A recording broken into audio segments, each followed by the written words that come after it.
The worst gun bill in the history of gun bills is about to be heard by the federal government, and we all need to oppose it.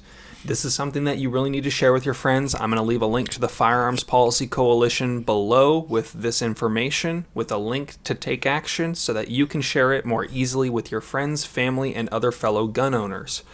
This video is going to be talking about Federal Bill HR5717. Now, this bill, the name of it actually sounds pretty good.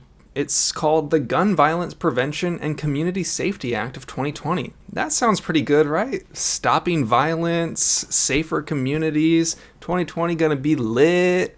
But that's not at all what it is. This is just a gun ban. This is worse than gunpocalypse in 2016 in California. As a California resident, for me to say that this is worse than gunpocalypse for us is saying something. Now, I'm going to read off some of the things, and I'm going to talk about them in specific, about why they don't actually do anything and why we should oppose them.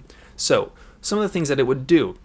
It would create a national gun registry. Now, we already know that in California, with our gun registry, that violent crime has not stopped. This does not work. Ban almost all semi-automatic rifles. Now, from 1994 to 2004, the federal government had a assault weapon ban, meaning that no one could buy or sell any new assault weapons. Basically, your ARs, your AKs, your modern weapons, you couldn't buy them. You also couldn't buy any magazines over 10 rounds. And after all that was done, after they concluded that 10-year journey of gun rights destruction, you know what they did? The DOJ did a look at the efficacy of it and whether it actually had any effect on the actual violent crime rates. And you know what they saw? They saw nothing. They saw absolutely zero change in the trend of violent crime steadily decreasing since the 60s, with a slight peak in the early 90s. But other than that, violent crime has not changed, and it did not change because of these laws. The worst of all in my mind is implementation of a national red flag gun confiscation. Now, the reason I don't like red flag laws actually has nothing to do with guns. It's entirely about your other rights. It takes away your right to due process, and I think that's wrong. In America, you're not guilty until proven innocent. You're innocent until proven guilty. And what these laws do is allow the government to confiscate your property and kill you in your own bed, all for owning guns, or all for just having an ex-girlfriend that doesn't like you, or a coworker that's mad about you taking the position over them. This is wrong. Red flag laws are not justifiable in any way of the word. Now, what it's also going to do is put a tax at 30% on guns and ammo at 50%. 50%! That means that your round that cost 50 cents per round now costs 75 cents per round. Like, are you kidding me? That's absolutely ridiculous. A $100 gun now costs a $130 gun. Could you imagine a 30% tax on any average item that you buy? That's absolutely ridiculous. This is a poor tax, 100%. As Bloomberg said, they are trying to tax the poor to control them. This is going to hurt the everyman of America. Now, it's also going to ban anyone from under 21 years old from exercising their Second Amendment rights. Now, I'm sure Ted Kennedy is going to love this shit. That fucker just absolutely loves saying that people shouldn't have weapons of war if they're under 21 years old, which is just ridiculous. These fake Second Amendment supporters saying that 21-year-olds, if you're an adult, you're an adult. I don't understand why any adult should be limited any rights in America. If they're an adult with equal responsibilities, they should have equal rights. Straight. That is it.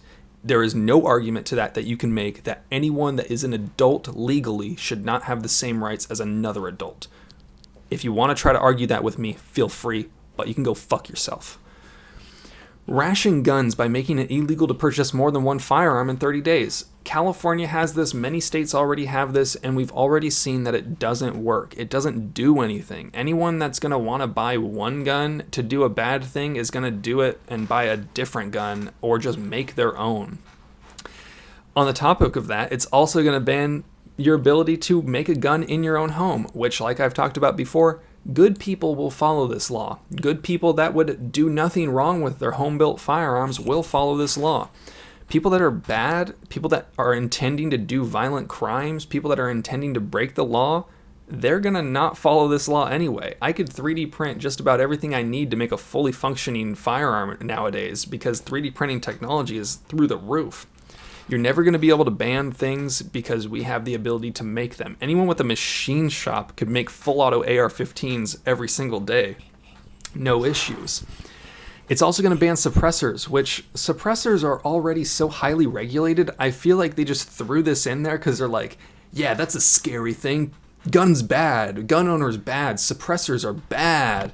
And they're like, yeah, let's just get rid of these too while we're at it. So suppressors just don't even make sense to me. It's going to put safe storage requirements on gun owners, which I can assure you is not going to be in any way that would make them effective for home defense. So yeah, safe storage laws, people that are responsible and keep guns or people that are responsible that keep kids and felons from getting access to their guns, they're going to follow these laws and they're going to do these things anyway. But people that are not responsible and are going to let children that shouldn't have them, going to let mentally unstable have them, going to let felons have them that shouldn't have them, which felons, in my mind, they should be able to have guns anyway, but a violent person that's not allowed to own guns, they're going to let them have them anyway. This law will do nothing but hurt the law-abiding citizen and will do nothing to actually stop violent crime. It's going to force gun shops to spend massive amounts of money to comply with new security requirements. This is actually exactly why the last few gun shops in San Francisco closed down. It's because the new requirements for them to record audio and video of every transaction made was just so high, and they're going to have to store that footage for so long that it was just too much money. They couldn't actually comply with the law, so they were forced to shut down. It's going to expand gun-free zones, which, as we all know, gun-free zones definitely work. Having a sign on the door that says no guns allowed stops crime. We all know that. Nah, I'm just fucking with you. Pretty much every massive shooting in the world has happened in a gun-free zone. Anyone that is going to do bad things is not going to be like, I was going to go massacre a city today, but apparently it's a gun-free zone in this place that I want to do it at, so I can't do it. No, that's not how it works. That's not how any of this works. Good people will just be restricted their ability to protect themselves. Bad people will have free reign over whatever they want to do. You force people to make the decision of, do I follow the law and risk this, or do I break the law and risk getting caught doing nothing wrong? Now, the worst of all is that it's going to require permitting for guns. Now, most people are going to say, if you're on the anti-gun side, well, what's wrong with a permit for owning a gun? Well, what's wrong with owning a permit for owning a gun is it's our fucking Second Amendment right to own guns, and when you require a permit for something, you are taking away that right by default and having to pay and jump through hoops to get it back. Something that is permitted means that the government says you cannot. That's by definition what a permit is. It permits you to do something. When you put a permit on something, it takes away your right to do that unless you jump through our hoops, dance when we say dance, and pay our whatever ridiculous fees to get that right. This is going to stop people from being able to break that barrier to entry to own guns. The entire reason that I have this channel and that I make these videos is to inform people and to reduce that barrier of entry as much as possible, because in California, it's set pretty high. Now, the part that really sucks is that it's going to require a first-time gun owner to submit to a live fire exercise, and how are you going to do that if you don't already own a gun? You're going to have to find someone that owns a gun. A lot of people don't necessarily know people that own guns. A lot of people that own guns don't talk about them owning guns because we live in red flag states, and you can see this kind of compounding list of things that I've been saying that is going to ultimately destroy gun ownership. This bill, if it's passed, would completely destroy your Second Amendment rights and the gun culture in America within a generation. And this is something that we really need to oppose. I'm going to leave links below that I want you to take action through. And if you have any questions about how to contact your senators or whatnot, feel free to drop them below. So let us know where you live and we can help you get in touch. As always, I hope you have a great day. I hope you have fun. Be safe. Stay dangerous. Peace.